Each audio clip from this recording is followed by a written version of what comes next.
Welcome to the Movie Business Podcast, picking up where Movie Business Book left off. I'm Jason Squire, hosting a wide range of industry talent and executives to answer fundamental questions about the business today. Here we go.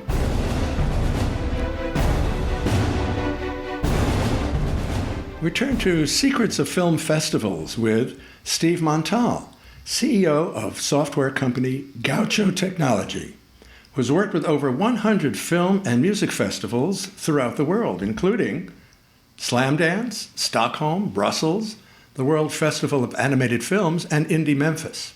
Steve was the founding associate dean of the North Carolina School of the Arts School of Filmmaking and founded the Graduate Producers Program at Chapman University. Welcome, Steve. Thank you. It's a pleasure to be on the podcast. So, what are the secrets of film festivals? There's been a lot of changes in the last few years. So even if you look when the Movie Business Book was published, there was the people that were interested in exploring virtual festivals and versus physical festivals. And what's happened in the last few years by necessity from COVID is that a lot of festivals have transitioned to a hybrid model. In early 2020, as the world was coming to grips with the pandemic, we started asking what's going to happen with festivals such as Cannes or Toronto and a lot of smaller and medium level festivals. And the festivals, by necessity, went online in 2020 and 2021. And as a result, interestingly, they saw a large increase of audiences. So what's happening today is that you can attend, just to mention a very popular festival, you can attend the Sundance Film Festival in person. If you go to their website, you can buy tickets, but you can also see a lot of the screenings and events online. And that provides a tremendous access for both filmmakers and for audiences. And you also have festivals that include markets. So that's another component for certain festivals. Yeah. Exactly. And I would urge filmmakers to consider both of them. From a filmmaker point of view, one of the things about festivals for decades and decades is the social component. And the same goes for markets, that you can bring a film, try to market and sell it, but also to develop relationships with distributors, exhibitors, and sales agents that will be able to help you, not just for the film that you're working on presently, but throughout your career. One of the things that I strongly emphasize, and I've seen in my experience all over the world, is you don't just go to a festival to promote your film. You also go to a festival or to a market to build relationships. And in my case, in the case of hundreds of filmmakers that I've worked with, those relationships can materialize years later, that you meet someone at a festival, 5 years later you have a collaboration, and so on and so forth. And it's very, very important not just to go focused on your film, but to also go focused on your career and making contacts and relationships that will help you in future projects as well.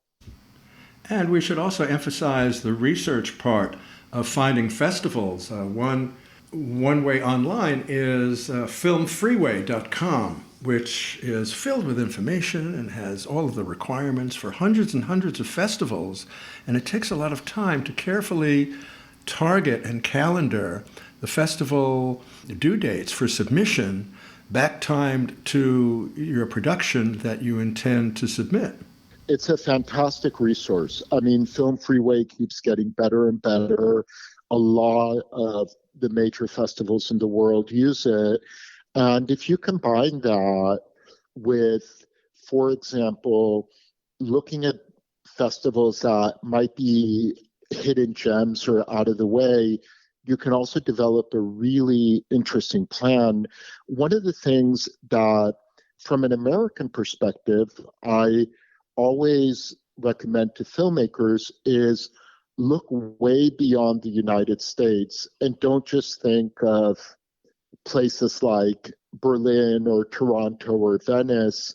For example, if you look at a country such as Japan or Finland, that are both very cinema loving countries, and they have tons of festivals.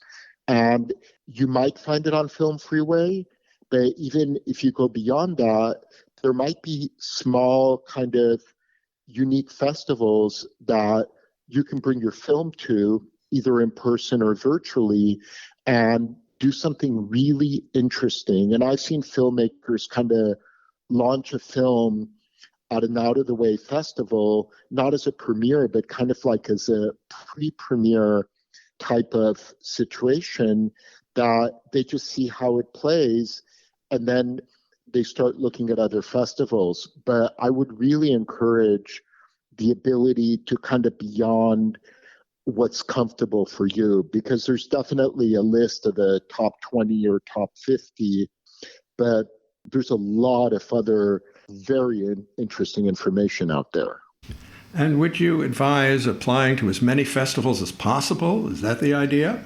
Well, it's tricky because it also gets expensive. And if you get in, then you have more choices to make.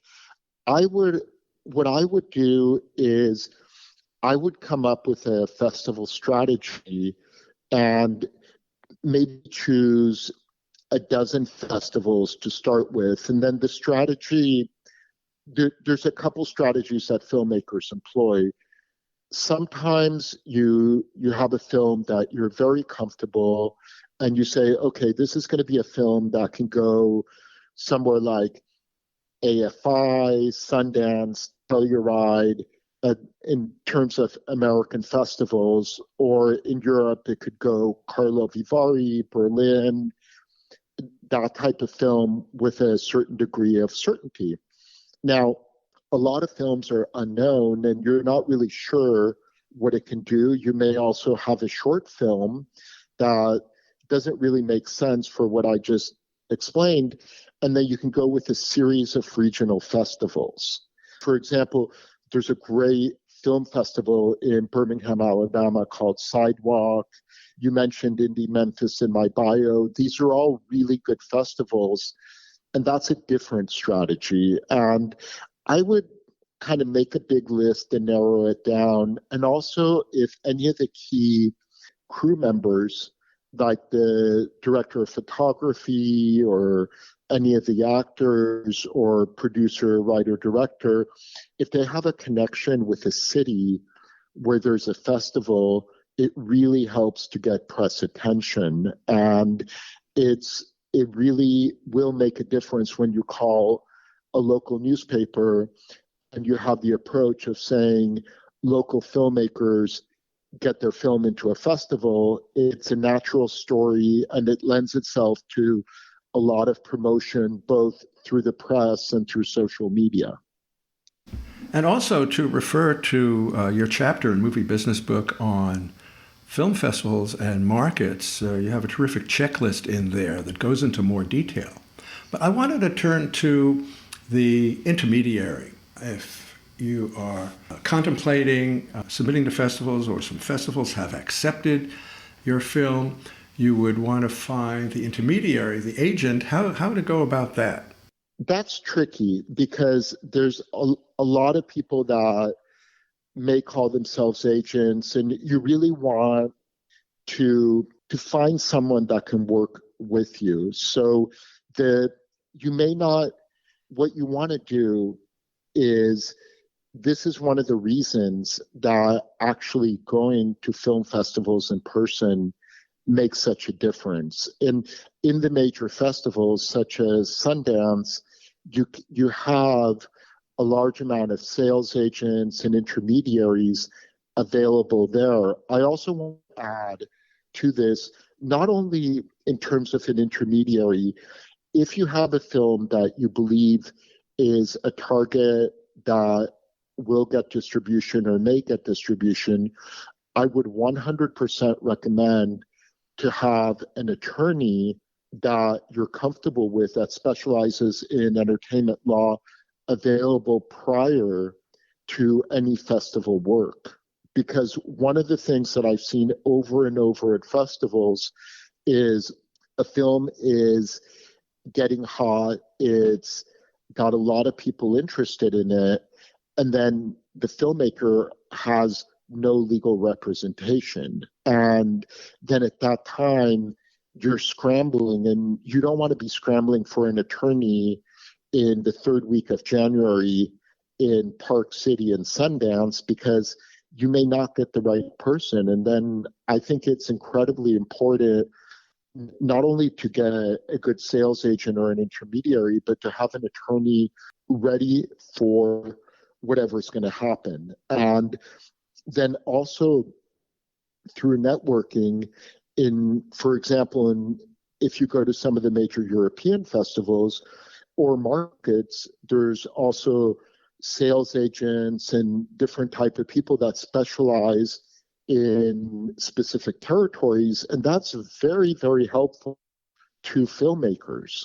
So you're really raising the idea of including, perhaps in the budget of the movie, a line item that would include costs, festival costs, right, for publicity. I think it's critical, Jason. Without it, it's a whole other round of fundraising. And sometimes you luck out and someone in the crew has a rich uncle and they pay for the last little bit to get to festivals. But it also backfires a lot in the sense that what I've seen is if you don't budget a festival plan, you can have a situation that you get invited to the festival and you can't bring your key talent, because at best the festival may fly out the director, but they're not going to fly out the producer, the writer, the supporting cast and crew, stuff like that. And most festivals don't have the budget to do a whole lot of that. So if you create a festival budget as you're creating the film, it's much easier than to do at the tail end. It's kind of the same as the attorney analogy that I use, that if you're scrambling at the end, and I've seen this happen so many times, you're trying to get your airline miles and a last minute hotel, a lot of times it kind of falls apart. And one trick that I have seen that works is if you don't have enough money to go to a festival, if you contact the festival, email them is usually the best, and just say, listen, I'm a first-time independent filmmaker. We don't really have a lot of money for attending. Is there anywhere that I can just sleep for a couple nights and just kind of do the real process in which you just try to get by any means necessary? But I don't really recommend it because it's just tough to scramble at the last minute. In a nutshell, I would have a festival budget. Very good. And finally, what's your prognosis for the future of festivals? I think it's really exciting because even if you look at festivals 10 years ago, the festivals really were a world that was exclusive to filmmakers and kind of film industry or independent producers and distributors. And now what you have is really major events like the Toronto Film Festival that are open to the public. And if you can't go, you can do it online. I see, for example, in San Diego, you have Comic-Con, which is literally 100,000 plus people will attend over a period of 4 days, and it becomes a major launching pad for films. And what you'll see with film festivals is much more of a hybrid model in the future. And that hybrid model functions in a couple different ways. For the filmmaker, it allows a great deal of exposure that someone that can't make it out to a festival can watch it at home or stay kind of connected throughout the year. And it's additional ways that people can access your film. For a non-filmmaker, if you're a festival audience, you actually have much more access than you did even 10 years ago in terms of attending a festival that's outside of your city or your region. And that being said, as great as the hybrid models continue to evolve, I would strongly recommend filmmakers to attend in person, network, and really develop relationships. You can't do everything online. You can do a lot, but at the end of the day, when you go to the filmmakers lounge or different type of receptions or parties or all that, that's where a lot of the work takes place. That it's late at night and you support someone's film, they support your film, and you build relationships. And that's really one of the great things about festivals. Wow. Well, gosh, thank you so much. This has been a great overview of navigating film festivals with Steve MONTAL. Thank you so much for being a guest on Movie Business Podcast. Thank you, Jason. It's a pleasure.